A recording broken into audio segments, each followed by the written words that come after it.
Good morning, this is your Stat Sensei, Mr. Spensei, and this is a test review, Educated Making It Rain. A study was done to determine whether or not there exists a relationship. I see that word relationship and I think, oh, this is probably regression between education level and income level.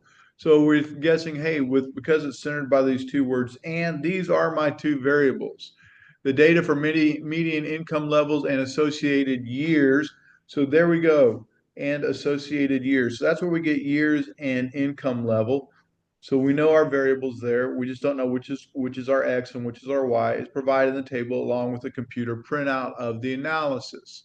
Okay, the first thing I do is identify my constant row and I highlighted this. This is my Y-intercept. That's my Y-intercept, and the row below it is my slope. And I see education level, and that's associated with years. So we know that this is my X and this is my Y. Once we have that done, we can go ahead and start proceeding with this. And we're going to be doing sentence stems in this video. So the very first question asks us to write the regression equation and define y and x. Well, to do that, I need to identify my slope, which is 8,940, 8,094.67, and my y-intercept. So my equation will look like y hat equals 8,094.6. Oops, excuse me, I did that wrong.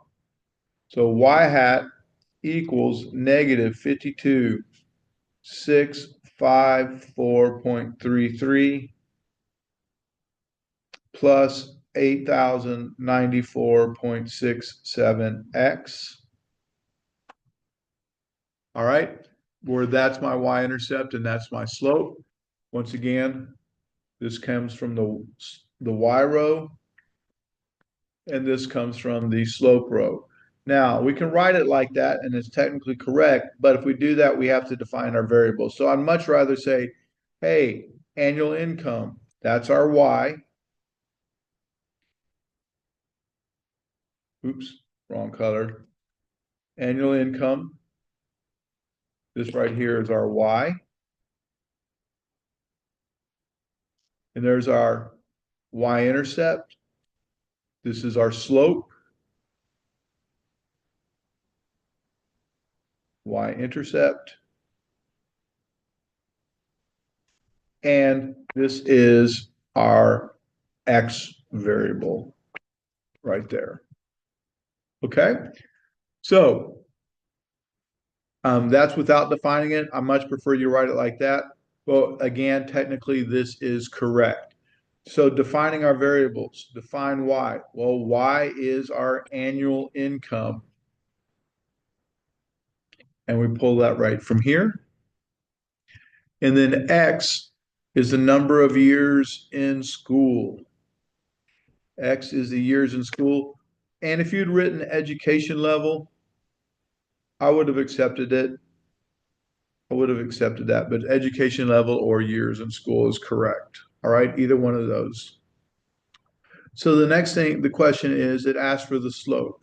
Well, we've already found the slope. We said the slope was 8,094.67, and we pulled it right here. It's always, always, always next to the x variable.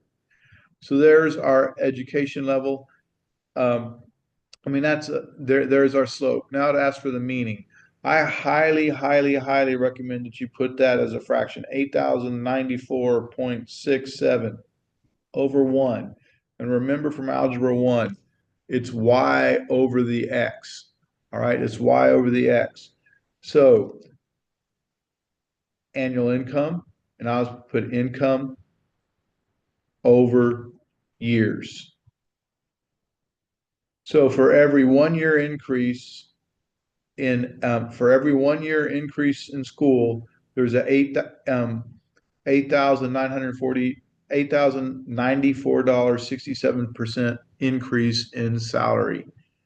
So here it is. There's an 8,094.67 increase in annual income for every 1 unit increase in the number of years in school. All right. Now, please remember, we're continuing to go with that y and x. where this is my Y and this is my X. All right, and we'll continue. We'll always go with we're always going to follow that YX format. Now, I want to say the word increase. The word increase is because this is a positive. Because our slope is positive, it's increased. If it had been negative, we would have said decrease. The next thing it asks for is the coefficient of determination. Well, if I look for the word coefficient of determination on this chart, I'll never find it. Okay, but what I will find is R squared, because coefficient of determination is my R squared, and I have two of them. For this course, we will never use R squared adjusted, so we won't use that. So our R squared is going to be 95.32%. And there it is. So now we need to put that 95.32% in a sentence.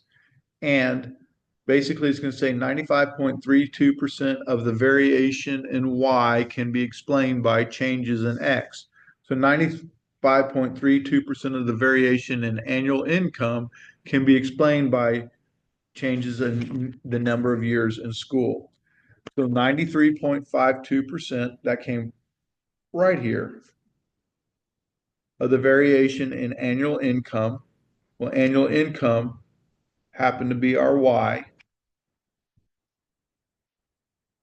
can be explained by changes in the number of years in school, and this is my X. All right, the correlation coefficient. Well, to take the correlation coefficient, I'm going to need two things. I'm going to need the sine of my slope. So the sine of my slope is positive. So I know this. I know my correlation coefficient is going to be positive because the sine of my slope is positive. And I'm going to need to take the square root of R squared. So it's going to be positive because the slope was positive. And we're going to take the square root of 0.9532 because all I did was take that 9532 that they gave us, 95.32, and divide it by 100. That gave me 0.9532, and I'm going to raise it to the half power. And I end up getting 0.9763. And as you can see, that's our correlation. And it's positive, and not that you have to put the positive sign, but I'm going to put it there just so you remember. And I'm also going to put a square, put this here because that is what we're taking, the coefficient of determination that we're taking the R squared of. Now, whether it's strong, weak, or moderate depends on values. If it's greater than 0.75, it's strong. If it's between 0.4, if R is greater than that, it's strong. 0.4 less than R, less than 0.75, that's moderate. And if R is less than 0.4, it's weak. Strong, moderate, weak. Well, ours is 97%, so it's definitely greater than 75 and it's strong, and it's positive. So we're going to have to make sure that we say that it's positive. So there is a strong positive, because that came from here, that came from our slope, relationship between annual income and number of years in school. That's my X.